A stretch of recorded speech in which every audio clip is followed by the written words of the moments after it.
추석 아침 그 집의 공기는 차가웠다. 저는 그날 아침을 절대 잊을 수 없습니다. 추석이었죠. 거리에는 명절 인사를 나누는 사람들의 목소리가 경쾌하게 울려 퍼지고 있었습니다. 하지만 제가 향하는 강북의 낡은 아파트 안은 달랐어요. 엘리베이터를 타고 올라가는 동안 심장이 빠르게 뛰었습니다. 임신 8개월, 배는 이미 제법 불러 있었죠. 거울에 비친 제 모습을 보니 얼굴은 창백했고 눈가에는 피로가 가득했습니다. 초인종을 누르고 문이 열리길 기다렸어요. 손에는 직접 고른 과일 바구니가 들려 있었습니다. 사과, 배, 곶감까지 정성껏 담았죠. 왔어요, 어머니. 제가 조심스럽게 인사를 건넸을 때 오미라 시어머니의 시선은 제 얼굴이 아닌 배로 곧장 향했습니다. 세상에, 배가 저리 드러나게 다니면 체면이 안 서지 않니? 명절인데 옷차림 좀 단정해야지. 시어머니의 첫마디였습니다. 인사도 받기 전에 나온 말이었죠. 저는 입을 꾹 다물었어요. 사실 이 옷을 입기까지 1시간 넘게 고민했거든요. 저 배가 불러서 옷이 잘 안 맞아요. 제 목소리는 떨렸습니다. 요즘 며느리들은 참 편하네. 임신했다고 명절 일 다 피해가려고 하는 거 아니야? 시어머니는 제 말을 듣지 않았습니다. 저는 현관에 서서 신발을 벗으며 속으로 깊이 숨을 들이마셨죠. 거실로 들어가니 남편 강민이 보였습니다. 소파에 비스듬히 앉아 벌써 막걸리 한 잔을 손에 들고 있더군요. 아직 오전 10시도 안 됐는데 말이에요. 어머니, 그냥 두세요. 요즘 사람들 다 저래요. 강민의 목소리는 무심했습니다. 그 말에서 저를 향한 어떤 따뜻함도 느껴지지 않았어요. 오후가 되자 친척들이 모여들기 시작했습니다. 고모, 이모, 사촌들까지 거실은 순식간에 북적거렸죠. TV에서는 연예인들의 추석 특집이 흘러나왔습니다. 하지만 시댁 사람들 사이에는 묘한 긴장감이 흐르고 있었어요. 특히 시어머니 오미라는 계속 저를 의식하며 무언가를 노리는 듯한 표정이었습니다. 윤서야, 여기 좀 봐. 시어머니가 친척들 앞에서 저를 불렀습니다. 거실 한가운데로 나오라는 손짓이었어요. 배가 저렇게 불러서야 애 낳기도 전에 다 티나겠다. 아직도 사람들한테 결혼식 전에 애 가졌단 말 안 했지? 순간 방 안이 조용해졌습니다. 모두가 저를 쳐다봤어요. 어떤 이는 어색하게 웃었고 어떤 이는 고개를 돌렸죠. 저는 그 자리에 얼어붙었습니다. 얼굴이 하얗게 질리는 게 느껴졌어요. 하지만 울 수는 없었습니다. 제 손은 본능적으로 배 위를 감싸쥐었습니다. 그 작은 생명이 이 모든 걸 느끼지 않길 바랐어요. 강민은 소파에 그대로 앉아 있었습니다. 고개도 돌리지 않았죠. 마치 이 모든 게 자기와는 상관없는 일인 것처럼요. 오후가 되자 본격적인 차례 준비가 시작됐습니다. 부엌은 전쟁터 같았어요. 기름 튀는 소리, 칼질 소리, 그릇 부딪히는 소리가 끊임없이 이어졌죠. 저는 식탁 옆에 앉아 나물을 다듬고 있었습니다. 배가 불러서 허리를 숙이기도 힘들었고 조금만 움직여도 숨이 찼거든요. 윤서야, 제사상에 전 좀 내와. 시어머니의 목소리가 날아왔습니다. 명령조였죠. 저는 천천히 일어났어요. 하지만 부엌 쪽으로 다가가자마자 기름 냄새가 코를 찔렀습니다. 속이 울렁거렸어요. 입안에 침이 고이며 메스꺼움이 치밀어 올랐죠. 기름 냄새가 조금만 나도 속이. 말을 끝까지 하지 못했습니다. 임신했다고 그 정도도 못해? 우리 때는 배가 불러도 다 했어. 애 하나 베고 뭘 그렇게 유난이야? 시어머니의 목소리가 확 커졌어요. 부엌에 있던 사람들이 모두 저를 쳐다봤습니다. TV를 보던 강민이 고개를 돌렸습니다. 짜증 섞인 눈빛이었죠. 제발 좀 그만 핑계대라. 엄마 일 좀 도와드려. 제 말이었습니다. 할 사람이 그렇게 말했어요.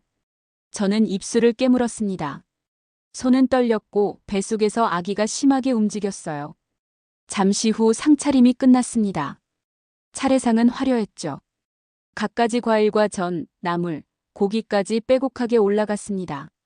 절을 올리는 동안 저는 배 때문에 제대로 절을 할 수가 없었어요. 무릎을 꿇는 것만으로도 숨이 찼습니다. 절이 끝나고 사람들이 자리에서 일어났을 때 시어머니가 웃으며 말했습니다. 요즘 며느리들은 정말 손 하나 까딱 안 해. 그냥 낳기만 하면 다인 줄 아나 봐. 친척들은 어색하게 웃었죠. 강민이 술잔을 들어 올리며 맞장구를 쳤습니다.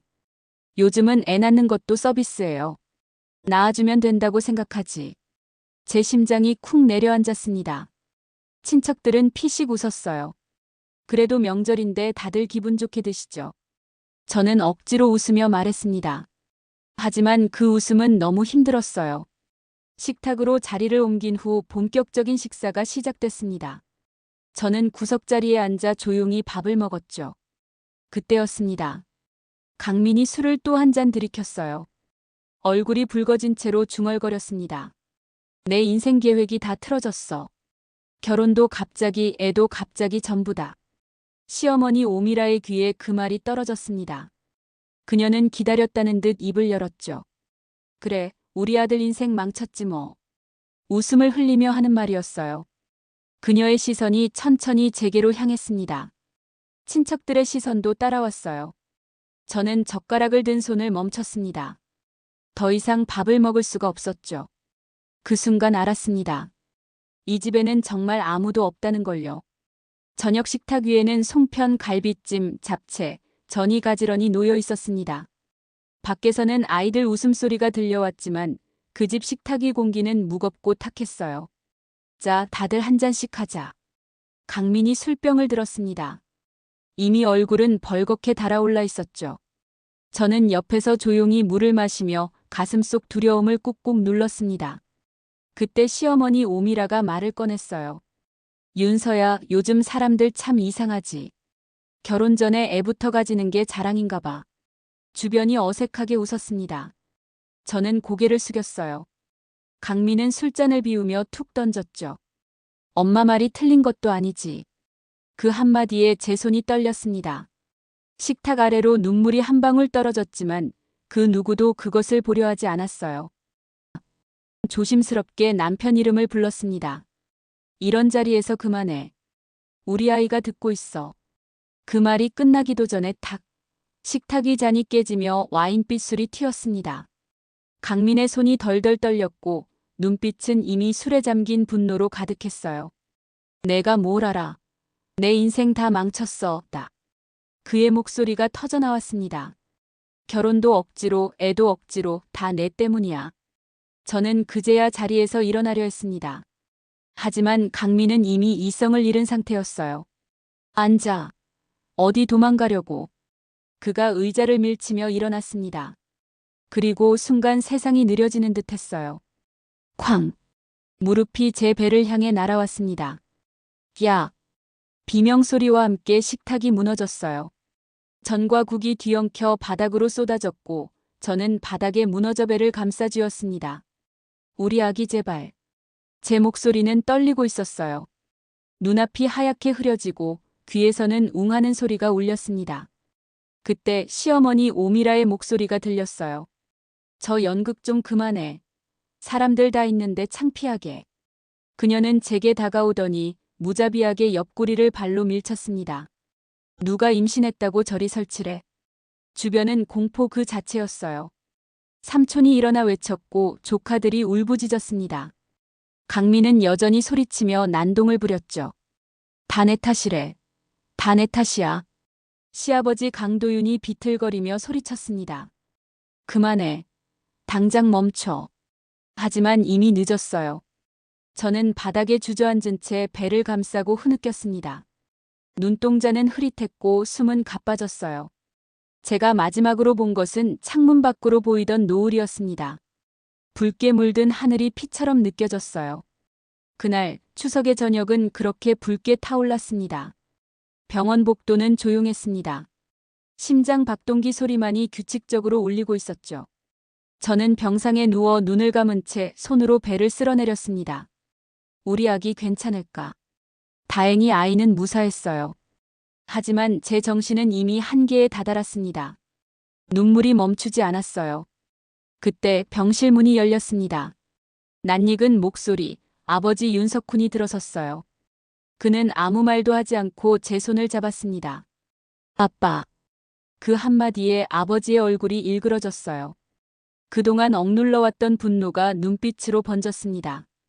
괜찮다. 아빠가 다 해결할게. 아버지의 목소리는 낮고 단단했습니다.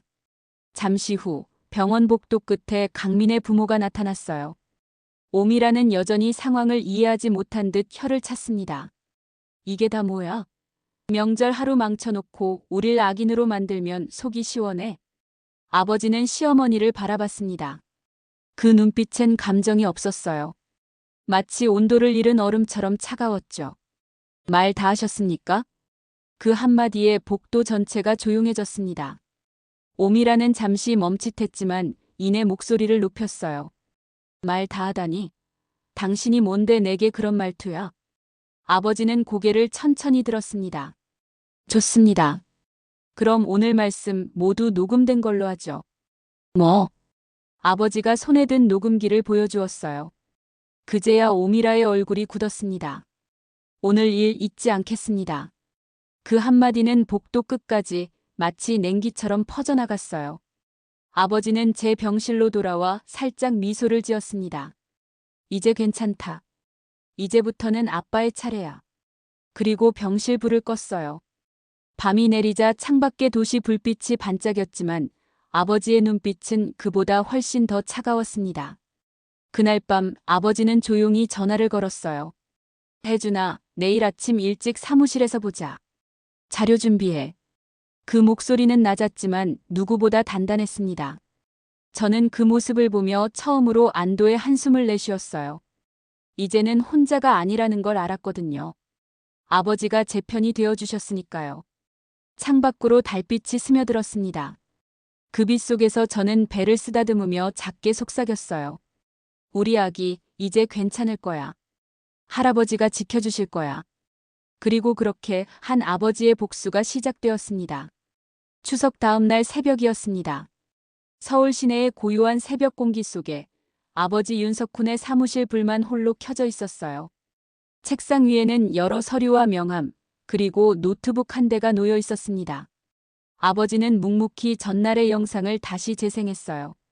화면 속에는 식탁 앞에서 배를 감싸쥐며 쓰러지는 제 모습이 그대로 담겨 있었죠. 아버지의 눈이 천천히 감겼습니다. 입술이 미세하게 떨렸어요. 이건 단순한 폭행이 아니야. 아버지의 목소리는 낮았지만 얼음처럼 차가웠습니다. 전화기를 들어 단축번호를 눌렀어요. 혜준아, 지금 출근해. 사장님, 오늘은 휴일인데. 오늘부터 우리 회사는 휴일이 없어. 딸의 명예를 되찾을 때까지. 잠시 후 문이 열리며 장혜준 비서가 들어섰습니다. 늘 침착하던 아버지의 눈빛이 완전히 달라져 있었어요. 모든 인맥과 자료를 열어. 강민, 오미라, 그리고 그들의 배경까지. 혜준은 고개를 끄덕이고 노트북을 켰습니다. 강민 31살. 중소 IT 기업 넥서스 소프트 대리. 최근 1년간 근태 불량, 상사와의 불화 다수입니다. 어머니 오미라는 지역분여회 간사, 아버지는 은퇴 공무원이자 지역 건설조합 감사직이네요. 아버지의 손끝이 천천히 움직였습니다. 좋아. 첫 번째로는 강민의 회사부터 시작하자. 아버지는 한 장의 명함을 꺼냈어요. 넥서스 소프트 박상도 대표, 오랜 거래처 대표이자 대학 동기였습니다. 잠시 후 통화가 연결됐어요. 박상도, 나 윤석훈이다. 내가 부탁 하나 하지. 무슨 일이야, 이렇게 이른 아침에. 너희 직원 중에 강민이라는 녀석 있지? 임신한 아내를 폭행한 자야. 어제 영상이 내 손에 있어. 박상도는 잠시 말을 잃었습니다. 그런 인간이 우리 직원이라고? 그래. 직장윤리위원회에 회부해. 회사 명예에 먹칠하지 말고. 알았어. 오늘 바로 징계위원회 열게. 아버지는 수화기를 내려놓고 말했습니다. 이제 두 번째다. 오미라가 매주 주최하는 지역분여회. 그 회장이 내 고등학교 동창이야. 또 다른 번호를 눌렀어요. 경수가 오랜만이네. 너희 분여회 간사 중에 오미라라는 사람 있지? 있지. 명절마다 시끄럽게 굴어. 그 여자가 임신부를 걷어찼어. 그 영상 곧 너한테 보낼게.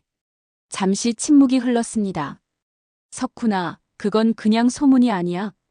사실이야. 그럼 말 다 했네. 오늘부로 회의록에 정식 안건으로 올릴게. 아버지는 고개를 끄덕였습니다. 좋아. 이제 1단계는 끝났다. 혜준이 물었어요. 2단계는 뭡니까? 은행, 신용, 언론.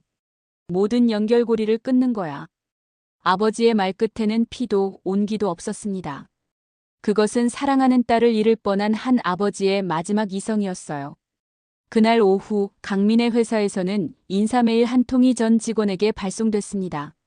사내 품위유지 위반 관련 강민은 대기 발령 조치됐다는 내용이었죠. 같은 시각 부녀회 게시판에는 부적절한 언행으로 인한 간사 제명 공지가 올라왔습니다.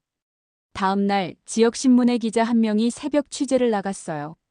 그리고 다음 날 아침 그 문장이 일면 헤드라인을 장식했습니다.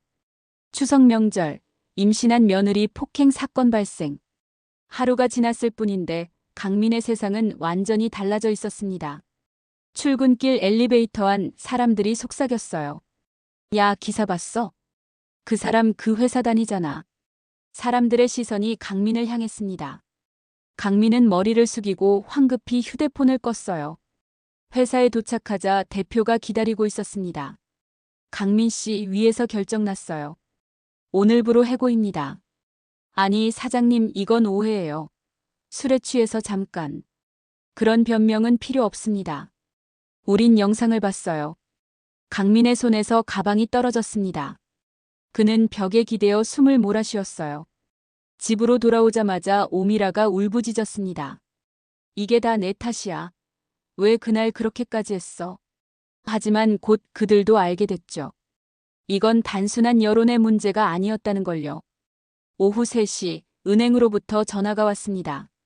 고객님 대출 상환일 조정 관련해 안내드립니다. 무슨 말이에요? 아직 기간 남았잖아요. 최근 신용 등급이 급격히 하락했습니다. 리스크 조정에 따라 조기 상환이 필요합니다. 오미라의 얼굴이 새하얗게 질렸어요.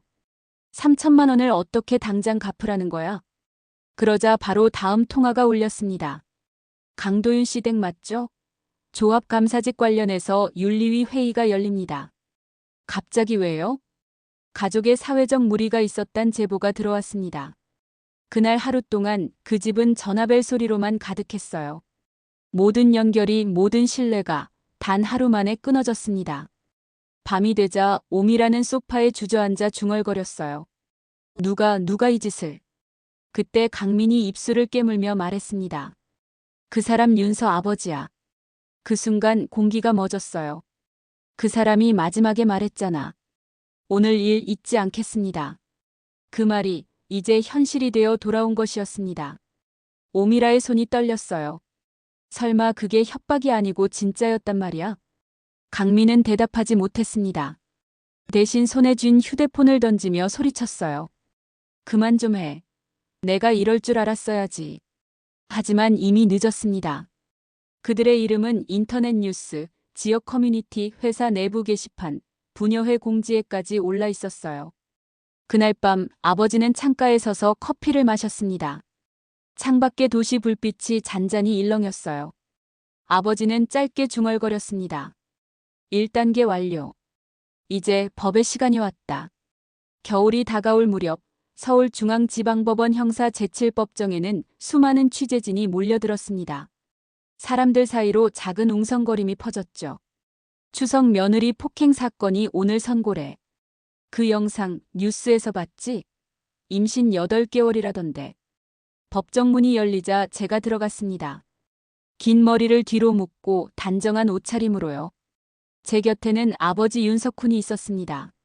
맞은편엔 피고석에 앉은 강민과 오미라가 있었어요. 고개를 숙였지만 그들의 손끝은 여전히 불안하게 떨리고 있었죠. 판사가 입장하자 모두 자리에서 일어났습니다. 피고 강민, 피고 오미라. 임신 중인 피해자를 상대로 한 폭행 혐의, 그리고 2차 모욕 및 명예훼손 혐의에 대한 판결을 선고합니다. 순간 법정안이 숨을 죽였어요. 검찰 측이 먼저 말했습니다. 피고 강민은 술에 취했다는 이유로 뱃속에 아이를 함께 둔 아내를 폭행했습니다. 피해자는 극심한 정신적 충격과 불안을 호소했고 현재까지 심리치료 중입니다. 검사가 제시한 모니터 화면에 그날의 영상이 재생됐어요. 식탁이 뒤집히고 제가 바닥으로 쓰러지는 장면이었습니다. 그리고 오미라가 다가와 발로 밀치는 모습까지요. 법정 안이 술렁거렸습니다. 방청석에서 탄식이 새어나왔죠. 강민은 얼굴을 감췄고 오미라는 그제야 눈물을 보였어요. 제 변호인은 담담히 말했습니다. 이 여성은 모욕과 폭행 속에서도 울지 않았습니다. 아이를 지키기 위해 모든 것을 견뎠습니다. 오늘 이 법정은 그 침묵의 대가를 사회가 대신 돌려주는 자리입니다. 판사가 고개를 끄덕였습니다. 피고 강민에게 징역 2년 6개월을 선고합니다. 피고 오미라에게는 벌금 1,500만 원 및 1년간 접근 금지 명령을 내립니다. 또한 피해자 윤서와 그 자녀에 대한 100m 이내 접근을 금지합니다. 순간 제 눈에서 눈물이 떨어졌습니다. 그 눈물에는 억울함보다 벗어남의 안도감이 깃들어 있었어요. 저는 아버지를 바라봤습니다. 아버지는 짧게 고개를 끄덕였죠. 그 눈빛엔 이제 끝났다는 말이 담겨 있었습니다. 법정을 나서자 기자들이 몰려들었어요. 윤서 씨, 판결에 만족하시나요? 저는 조용히 말했습니다. 벌보다 중요한 건 다시 살아갈 수 있게 된 거예요. 아버지는 뒤에서 짧게 한마디 덧붙였습니다. 정의는 느릴 때도 있지만 반드시 온다. 그 말에 기자들이 고개를 끄덕였어요. 그날 밤 뉴스에는 저희 인터뷰가 방송됐습니다. 자막이 흘렀죠. 추석의 악몽, 그러나 끝은 새벽이었다. 그로부터 넉 달 뒤 봄 햇살이 병원 복도를 비추던 어느 날이었습니다. 축하드립니다. 건강한 여자아이입니다. 의사의 목소리에 아버지 윤석훈은 자리에서 벌떡 일어났어요. 우리 손녀야. 아버지의 목소리는 떨렸지만 따뜻했습니다. 간호사가 아기를 안겨주자 조심스럽게 품에 안았죠. 안녕, 소은아. 할아버지가 왔단다. 작고 따뜻한 숨결, 새 생명의 체온이 아버지의 손끝을 적셨습니다. 병실 안에서 저는 미소 짓고 있었어요. 피곤했지만 평화로웠습니다. 아빠, 나 이제 괜찮아요. 아버지는 제 손을 꼭 잡았습니다. 그동안 고생 많았다. 이제는 너와 이 아이만 생각하자. 며칠 후 퇴원날, 세 사람은 함께 집으로 돌아왔어요. 햇살이 따뜻하게 창문을 스쳤습니다. 아버지는 손녀의 이름을 새긴 작은 액자를 걸며 말했어요. 소은, 작은 빛이라는 뜻이야. 우리 가족의 어둠을 밝히는 빛이지. 시간은 그렇게 흘렀습니다. 직장에 복귀했고 소은은 하루가 다르게 자라났어요. 처음 뒤집고 처음 웃고 처음 할아버지라고 부른 날 아버지는 눈시울을 훔쳤습니다. 그래, 우리 공주야. 할아버지가 평생 지켜줄게. 아버지는 이제 더 이상 분노로 살지 않았습니다.